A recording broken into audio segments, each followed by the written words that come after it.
How's it going, everyone? My name is True Wonderdog, and today I have a bunch of awesome Mortal Kombat 11 news for you all. We got some Shao Kahn gameplay coming very soon, we likely have the Frost reveal this week, we have new info about the in-game currency and other cool stuff like that. So without any further ado, let's start the video. So first up, let's talk about Shao Kahn. Now unfortunately, there will not be a combat cast this week, which does suck. I hate waiting for it. Honestly, every week is a pleasure for me because I love looking forward to those combat casts, and it definitely does feel a bit odd to delay the combat cast, seeing as how the game will come out a little over next week. However, have no fear, Shao Kahn's combat cast will be on the Monday of next week, so that is actually one day before the game actually releases worldwide, which I imagine has been a bummer for people who want to main Shao Kahn because they keep waiting very patiently for more gameplay and they have to wait to the day before the game finally comes out. That's rough, man. I feel for you all. Hopefully the Shao Kahn gameplay and gear is just so amazing that it makes up for it all. And that's about it for Shao Kahn, so next up let's talk about the new character likely to be revealed this week. So tomorrow there will actually be an Xbox conference featuring Mortal Kombat 11, and it's very likely they're going to reveal the final character who we haven't seen yet, my girl Frost. And even if we don't get any gameplay, which I think we at least will get a trailer, but even if we don't, we're almost certainly going to get a render of some kind so we can finally see what she looks like, and I'm very much looking forward to that myself. I definitely do expect her to be wearing Kronika's colors because I'm all but certain she's working for her, but only time will tell. All I can say for now is I'm very excited to see her, and I hope she's more of a rushdown character like Kitana and Devora because I'm getting a bit tired of zoners and I love me some rushdown characters. So once again, fingers crossed, hoping she gets showed tomorrow at the Xbox conference. So next up, let's talk about the in-game currency for Mortal Kombat 11. I know it's a bit of a hot button issue, but have no fear, everything in Mortal Kombat 11 actually can be unlocked manually. However, if you do choose to purchase these time crystals with real world currency,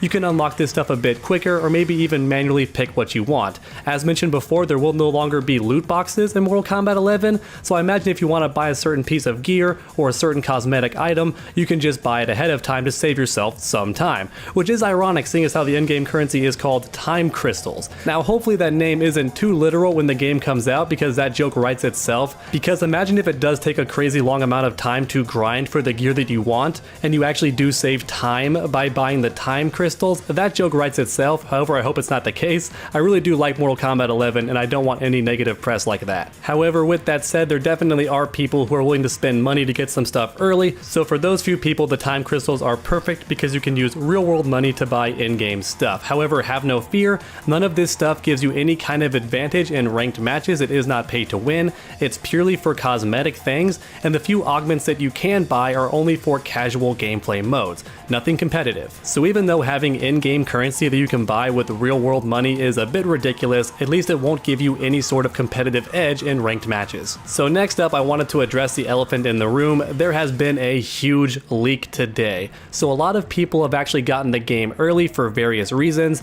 Some people might work at GameStop, but then other people in certain countries like France can just walk in and get the games early from mom and pop shops. So for those few reasons combined, a lot of people have gotten the game early and done tons of digging and basically posted everything online. They found out the unlockable character, they have some story stuff, they've seen new fatalities, a lot of gear options, all that stuff. Now, as you know, I do not post leaks on this channel. However, I wouldn't be doing my job if I didn't mention it since I'm trying to keep everybody up to date on the Mortal Kombat 11 news. And as mentioned earlier, there was a huge leak, so if you want to see it, you can just Google it. You can find it pretty much anywhere. It's all over the internet. I myself don't condone that. I'd rather be surprised when the game comes out or when the trailers are released by the Combat Cast. But I know there are people who do want to spoil it for themselves, so if you do, it's online. You can see it basically whenever you want to now. However, a friend of mine has said that NetherRealm and Warner Bros are working very hard to take that stuff down, which I honestly do understand because they want to release their content when they choose to, but God bless them, tons of people just keep leaking everything about this game, and maybe it's inevitable in the age of the internet. At any rate, everyone, that's about it for the Mortal Kombat news for today. If you enjoyed the video, please leave a like down below. It really does help my channel out a ton, and then while you're down there, why not keep that combo going by subscribing and ringing that bell? That way you never miss a future video. Make sure to come back next time, and as always, stay underdogs.